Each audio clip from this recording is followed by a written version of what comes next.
I'm really happy to have you here today, and I will explain why.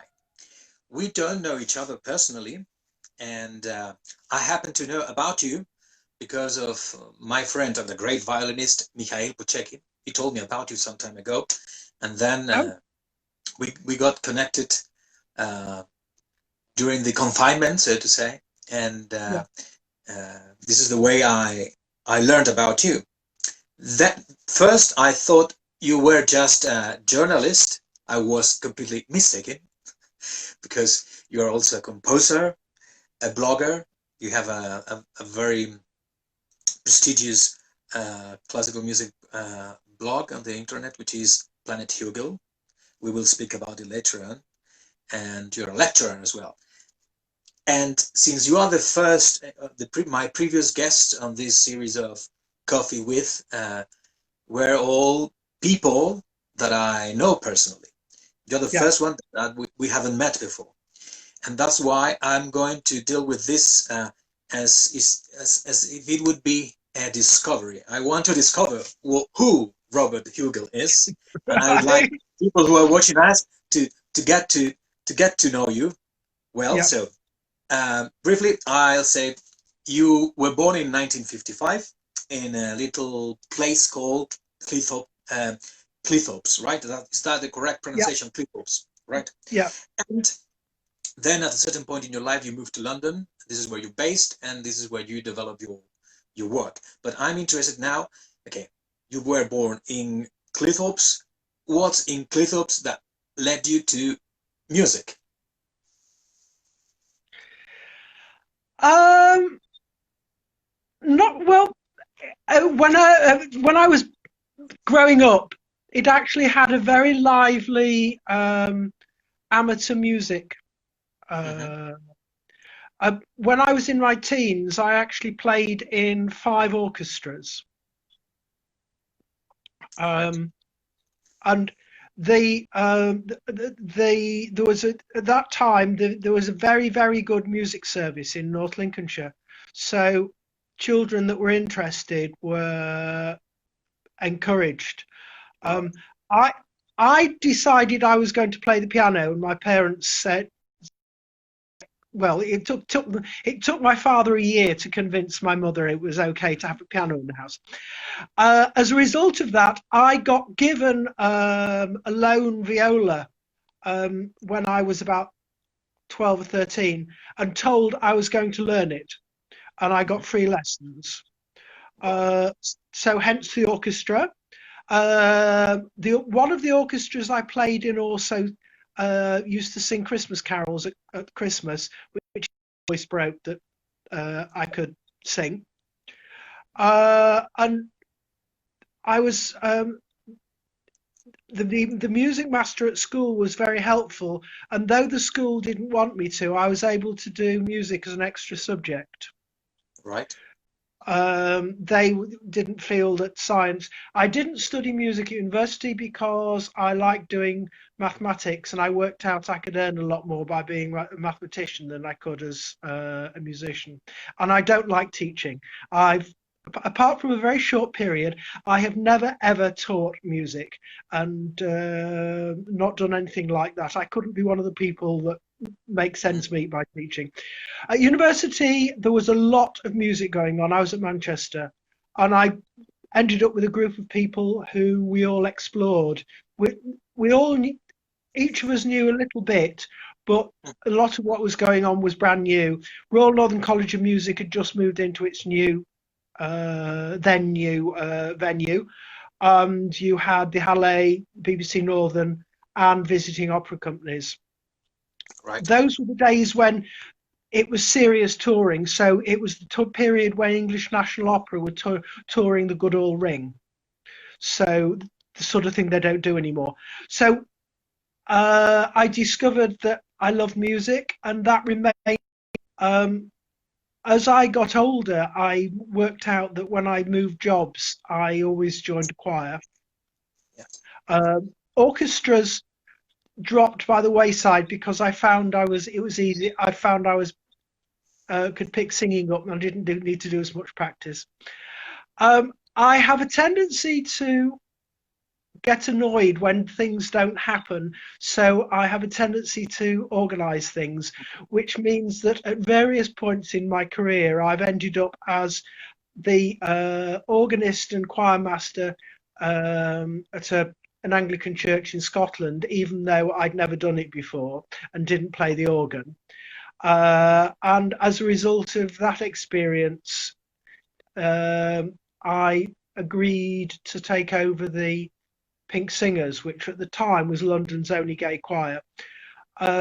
Temporarily, it lasted 5 years, and we learnt as we went along, and I did a lot of arrangements for them, left them in a far better state of health, and made contact with quite a number of actors who were trying to make a go of it as cabaret artists.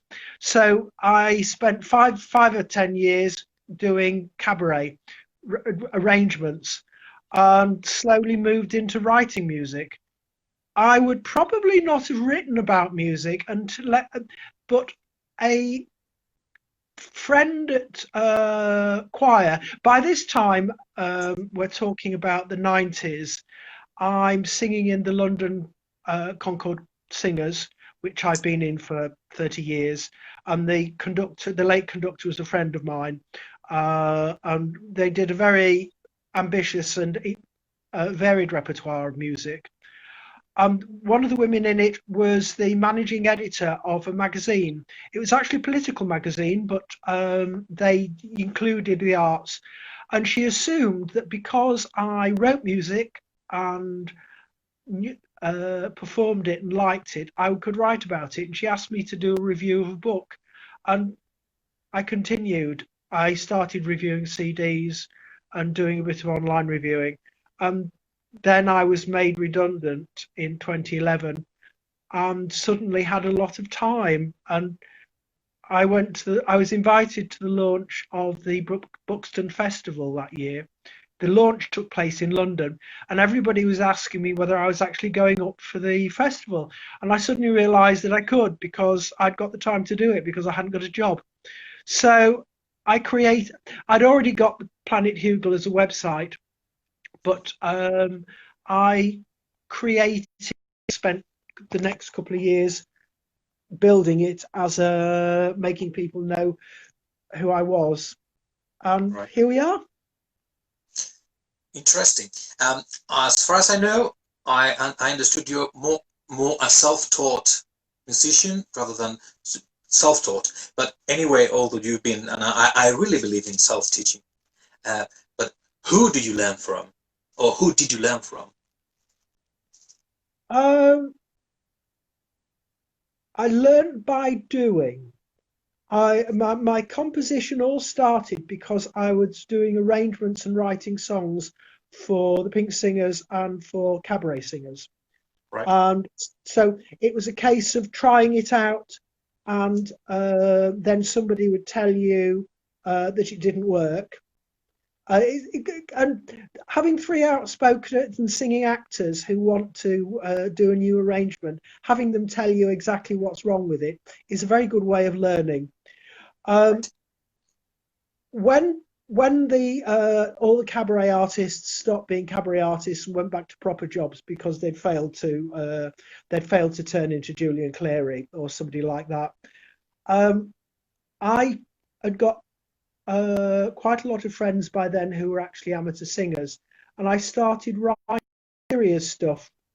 And by then I was singing regularly in a church choir, which was run by the man that ran the choir I sang in. So we did quite interesting stuff.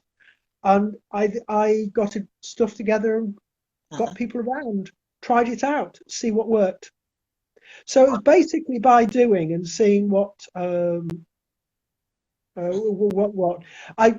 I never really sat down and looked at somebody's music explicitly. It's just what I heard and what I hear in my head. Yeah. I'd like to take the chance now for those of you, for the viewers now, the people who are watching now, if you like, you can leave your comments, or if you have any questions for Robert, just write them down on the comment side, on the comment area, and I will ask those questions to Robert now that we have him here. But in the meantime, while people start asking questions if they wish, one thing that I'm very interested in about you is because on the one hand you are a music writer, you write about music, you write music reviews, especially opera. What is it? I mean, was it a need to write about music, or it just came out of the blue?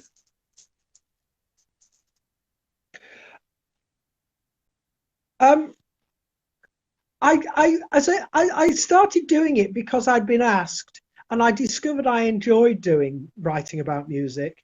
Right. I'm quite an opinionated person, and by the time I started writing about music, I'd been going to opera for 30 years and had seen quite some variety. And it's not just that one likes writing about it, it's you find that people do actually like reading it. So it developed from there that I found that my way of writing seemed to appeal to people, and you had an audience. It's no good being opinionated if you've got nobody that's interested in listening to your opinions. Yeah. So if people hadn't listened to back to me, then I'd just have stopped. Right, I understand. And let's talk about now Planet Hugill, your internet blog on music, highly regarded, where you can find a lot of things in it, music reviews. How can you keep it up? Discipline. Mm-hmm. I devote a couple of hours each morning to updating it, and then stray parts of the rest of the week gets I will write articles. But it would take all day every day, but I'm just have to be disciplined. I'm quite a fast writer, and I don't worry. So I regard it as a blog and getting stuff out quickly. So if there are errors, I just correct them. So I don't spend a lot of time worrying about fine detail. It's more a case of getting material out there. Mm-hmm. Right. So it's more stream of consciousness than anything else. I can see, apparently, we have Bartholomeus Henry van de Velde watching us. He's an orchestra conductor from Belgium. So Bartholomeus, if you are hearing, if you're listening to us, if you have any questions for Robert, feel free to ask. You also write reviews for Opera Today and some other music magazines. Okay, what do you think is important for a music critic? To remember that people who won't have been to the performance. Mm-hmm. So I think it's always good to have a feeling of what the performance was actually like.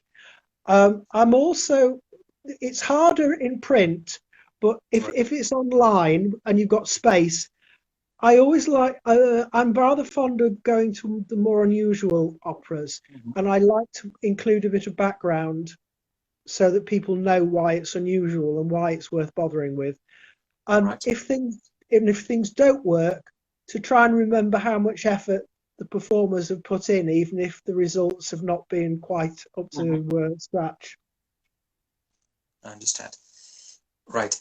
And now I'd like to talk about singing, because you spend quite a lot of years in choirs and also opera, of course. But I think in the UK it's a bit different, a bit more different than Spain, because there's a choral tradition. But just to let you know that my first encounter with choral music, I mean, as such, when I came to realize it was a big thing was about 5 years ago, when I was in Riga, and I was walking down the street, and I realized anywhere you could go, you would find a choir, but not just a choir of people singing. It's a super choir, people who sang. Absolutely, I mean, it was fantastic, and for me, that was the first time in my life I could see that tradition of choir music everywhere. So you have, especially in Latvia, you have the choir as the first thing, then the orchestra and the instruments. But first is the voice, the human voice, and that was, for me, that was striking. I know in the UK there's also quite a big choral tradition, but I'd like you to comment on that, on this choral tradition, and because maybe your perspective is different, because as I said, you are involved in the choral music world, but I have the impression, maybe I'm wrong, that choral music in the world is like second to first, because most people pay more attention to music, to big orchestras, etc. I think it depends on which part of the hierarchy you're in, because a lot of people in the UK are involved in singing and what their focus is. It's just that a lot of this activity goes under the radar, and for instance, sorry to interrupt. We have Joel Fredericks watching us. Hi, Joel. If you have any questions for Robert, feel free to ask. Sorry to interrupt. No, my cousin sings. She is a farmer's wife, and she sings in Gainsborough Choral Society, and that's a big thing. And for the Britain Centenary, they organised 6 choirs across Lincolnshire sang in Britain's War Requiem, and these sort of things loom far larger in people's lives than choral music might in a London-based critic's life. Mm-hmm. So, because anybody can, the advantage is that anybody can sing, and right. You can join a choir. I've got other cousins who sing in choirs which sing far more popular stuff, and you can do it because basically singing is something everybody can do. And if you have a place with a choir with a strong tradition, everybody ends up getting involved, because if you're not singing, you're going along to listen because you know people in it and things like that. It takes over quite considerably. Mm-hmm. And it's a reflection of the way choral singing developed as an activity for working and lower middle class people in the 19th century. The great English singer Isabel Bailey started out just having singing lessons, working full time and singing in the evening. And there were so many events because virtually every chapel and church had its own musical events, which would be employing people like her to sing as soloists. This you're talking about now in the late 19th and early 20th century. And it's not like that now, but that's the sort of atmosphere, particularly in the north of England, where music was just embedded in everything. Mm-hmm. And it's, as I say, it's not like that now. So you can go to the Baltic states and find that singing is much more of a core part of life. But here, it's still very important and quite a striking. And one of the things, quite a striking part of life. But one of the things that happens is that, and this happens with orchestral music, is that the events go under the radar. I've had people write to me to complain that we never cover amateur events, and a lot of good things happen. But just for you to know, we have Ricardo Bisbal. He's a music critic from Colombia watching us. He's watching us from Colombia. Hi, Ricardo. Sorry to interrupt you again. It's okay. It's become very international. You know, these things don't get covered, but it doesn't mean they're not important. Right. Hmm. And um, talking about choir music again, um, what would you say? Because especially in the last, let's say, 2 years, and and above all, this last 4 months of confinement. I mean, from February to now, I've been listening to different choirs. The Crossing is an American choir. Yeah. They are absolutely fantastic. There is also Ensemble 96. They are from Sweden, fantastic, and the Latvian radio choir, fantastic. Or Eric Ericsson's choir. So it's a pity that most people don't know about this music, because a choir is an instrument you can do fantastic things. I think it's interesting the way different countries develop differently. A lot of it is religious, whether there's a tradition of congregational participation. And you've got to remember that the majority religions in the UK have all been ones where the congregation expects to join in and to be participatory, whereas in particularly up until Vatican II, being a Roman Catholic was not very much, apart from a few notable areas, was not specifically musically a participatory religion. And the sense of that you'd participate seems to have rubbed off, so that's where the English choral tradition comes from. It's because people went from singing in church to singing outside church as well, because that's what you did. That was a way of getting together. It just acts differently in different countries, I think. Mm-hmm. And I think the religious aspect is a very important factor in the different countries where singing is important, choral singing is important, or where it has not been as important. Yeah, I have a person, Todd Frizzell, is asking a question. I will read it out for you. Any inspired ideas for vocal performers under the severe constraints of the pandemic? It depends.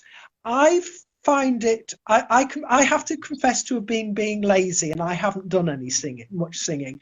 A lot of my colleagues in the choir I sing in are continuing over Zoom, where the conductor is doing a lot more theory and technique rather than singing together.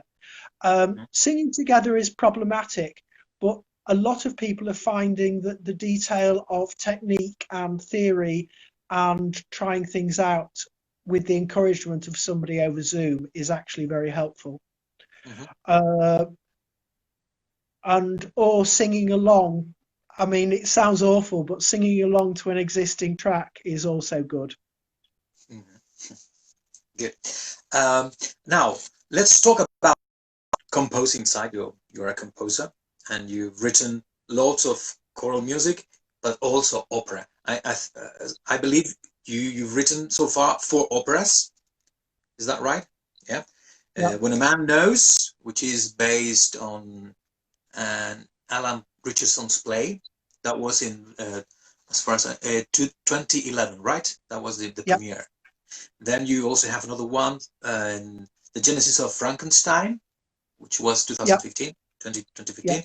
Then the fourth, the last opera is The Gardiners from last year, 2019. So what can you tell us about a composer who writes opera in the 21st century? It's difficult. I did a very interesting interview with George Benjamin just after his first full-length opera, Written on Skin, came out. He was quite old before he started writing opera, and he said that one of the problems was that he loves opera and knows a lot about it, but he'd go along and he'd want to know why these people were singing. Mhm. The problems, it's why are they singing, why is it musical, and you've got to try and answer those. And I find that some composers do it by digging into themselves. I can only do it by finding the right text. So all my operas have started from an idea from the text and moved out from the text, Mhm. which makes it they're each different. They're not in a particular. There's not a particular genre that each fits in. So other composers do it in very different ways, Mhm. and it's all about trying to put drama on stage and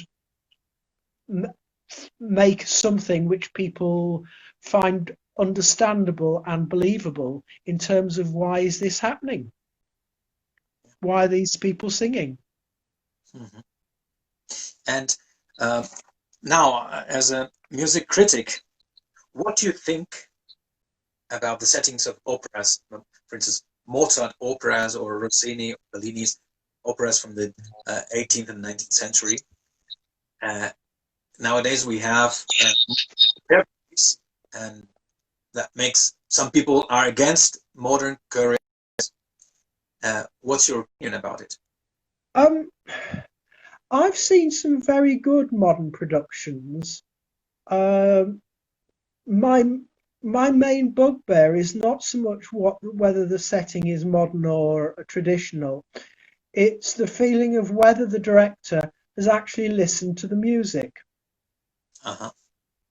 And I've seen some very interesting modern productions where it's quite clear the director was listening to the music, so it's a staging of the opera. But I've seen some others, including some quite traditional ones, where the feeling was that the director has simply been directing the libretto and the music rather than the music or the music and the text. And so I think that a modern setting and an abstract one can be very illuminating, but you've actually got to bear in mind what the music is as well, rather than just deciding that this story goes rather well in the 1920s. But what's that going to say when you start adding music to it? And I've seen somewhere changing the setting has come over as a bit risible, partly because of what the music sounds like, and it's not somebody's been setting the libretto, not the music. What would you think if someone in 50 years' time or 100 years' time sets one of your operas and change the setting?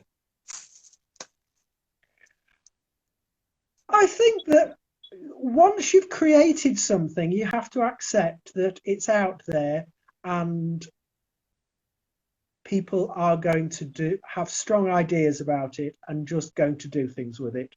And you just have to accept.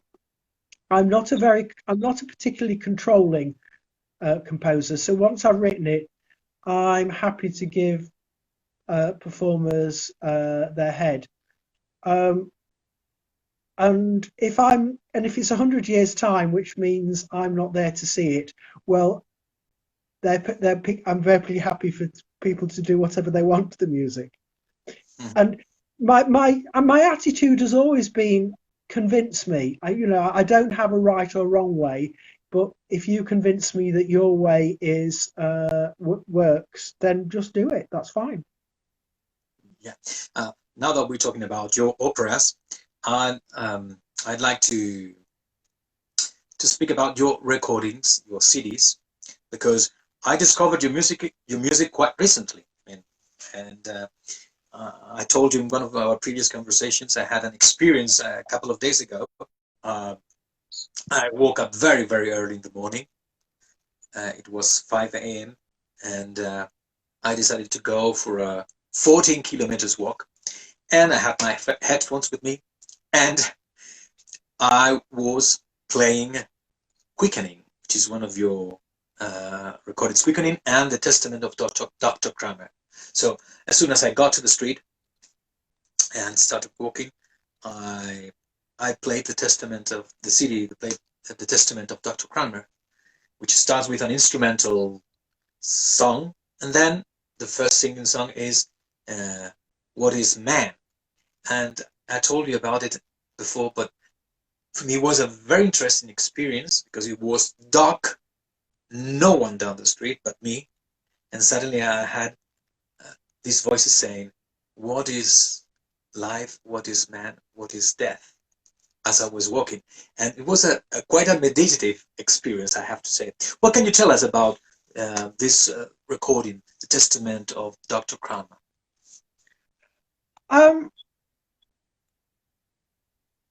The grouping of the works was to a certain extent economic. What could we put together? A friend of mine sings in a couple of church choirs in the centre of London. She's sings professionally, and for my 50th birthday, we organised that she booked herself and 7 other singers, right, and to do a concert. And I wrote the choral piece, the Testament of Dr. Kramer, for that particular performance. And I know for anybody that hasn't listened to it, it's actually a setting of my extracts from Thomas Cranmer's final speech before he's burnt at the stake. And so it's not a cheerful piece, and a lot of my music isn't cheerful, and it's and I'm sort of interested in sort of the gloomier aspects of life, really, when I'm writing music. The performance went well, and the following year was one of Cranmer's centenaries, and we were asked to repeat the work a couple of times, including at St Mary's University Church in Oxford, where he was actually burnt. So it seemed that, having got the same people, I thought it would be good to try and record it. And so the CD started out as that. One of my sponsors was very, very keen on William Blake, and I was looking to do a Blake setting, and that's where What is Man, and I simply got the Penguin book of William Blake or whatever it was. I was reading through it, and look, I'm not very good at setting text that I know other people have set. So a lot of the famous Blake poems I can't set because I can hear Vaughan Williams or Holst or somebody else. If you don't mind, let's try this. I'm going to play a little excerpt from What is Man. If the sound quality is not good, just let me know, okay? Because for those who are watching us now live, I recommend that experience. To wake up early and go for a walk when it's dark. Listen to this music. Okay, if the sound quality is not good, just let me know, okay? I'm going to play it.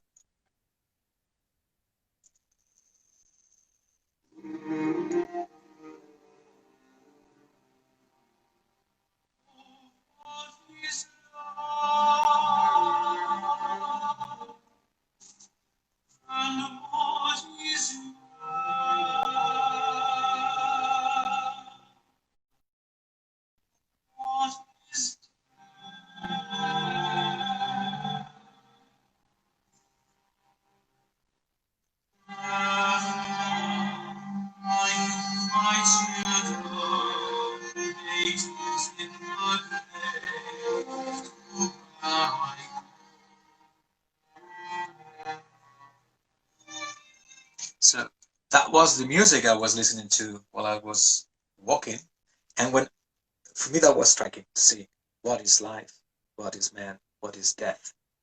So my question for you now: what is man? Pass.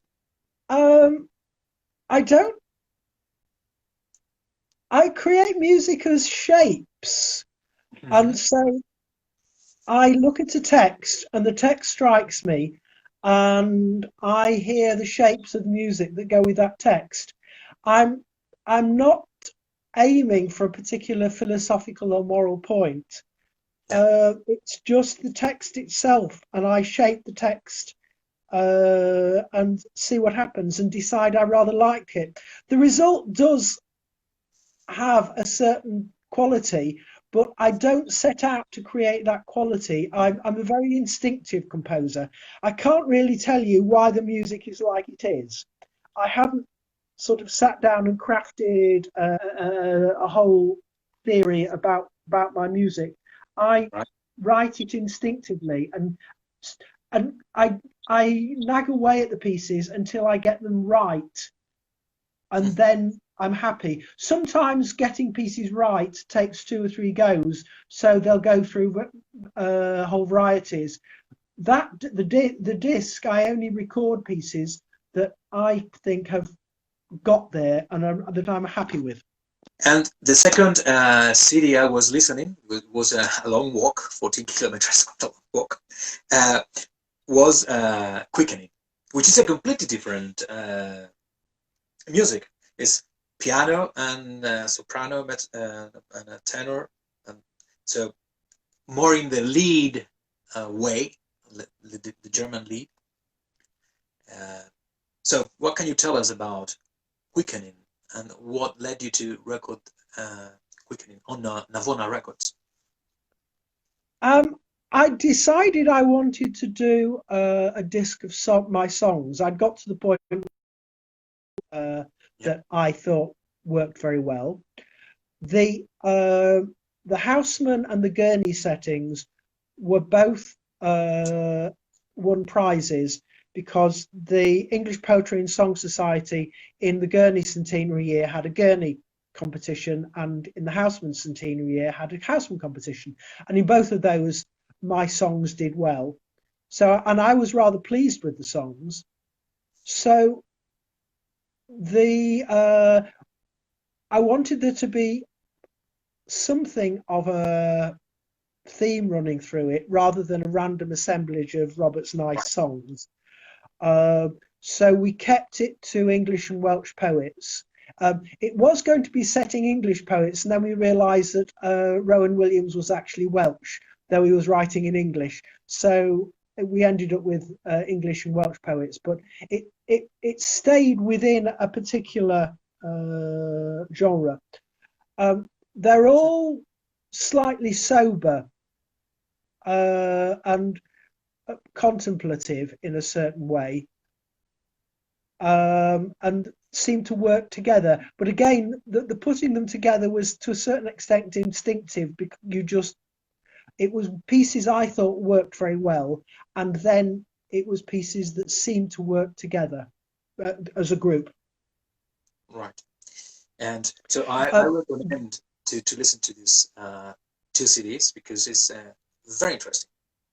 For me, it was a discovery, a real discovery. Now, one of the sections I have in this coffee with is to ask my guests about their tastes when it comes down to reading and to listening to music. So, what books do you like to read, or what books are you up to now? um, my reading falls into two categories. One, I like historical biographies Mhm. and quite serious historical stuff. And I've just finished rereading Jenny Uglow's biography of the English authoress Elizabeth Gaskell. And so that means that on my pile to read, I've dug out a couple of Gaskell's novels, which I'm going to start reread. But I also like escapism, and I read a lot of science fantasy. Mhm. So that's just sort of pure escapism. So those are the two areas that I read for pleasure. And if you had to recommend recording somebody to say, oh, this is something you have to listen to once in a lifetime at least, what would you recommend? Oh, that's difficult because pieces that mean a lot to me don't necessarily transfer to other people. I mean, the recording that had a strong effect on me, and which is still very important, is Adrian Bolt conducting Vaughan Williams' Job. But I'm not entirely certain whether that would work for everybody. Mm-hmm. Yeah, but it's your choice. That's Yes. the Yeah. thing. And now another question that is typical from this coffee with is, if you have a message for someone within 100 years, let's say someone in 100 years would watch this video and would say, oh, who's that guy, Robert Hugill, and what kind of message would you send? I have to tell you, the first time I saw this, it comes from a British guy. It was Bertrand Russell. Bertrand Russell was asked this question in the 50s or in the 40s, and there's a very interesting video, black and white, where he says really interesting things. It's a message for the future. So I'm asking you the same question. What would be the message, your message for someone in the future?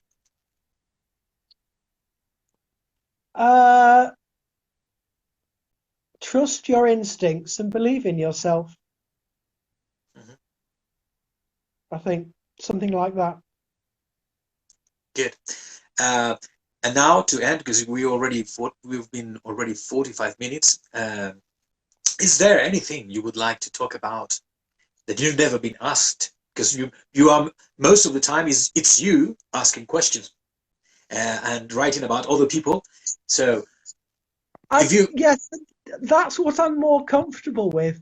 There isn't any. I'm not one for burning issues. So there isn't anything that I feel needs talking about, and I am a quite reactive person, and I think that's why I'm a dynamic observer, and have opinions about things. I'm not sure that there's a burning issue that I feel I need to talk about and get off my chest. Right. That's not really me. Yeah. Okay. Robert, it's been a pleasure talking to you. Very interesting, and I hope one day we'll meet. Yes. I used to go to Scotland quite a lot because I have very good friends in Scotland, in the south of Scotland, and in Edinburgh as well. And I love the music tradition there is there in Scotland.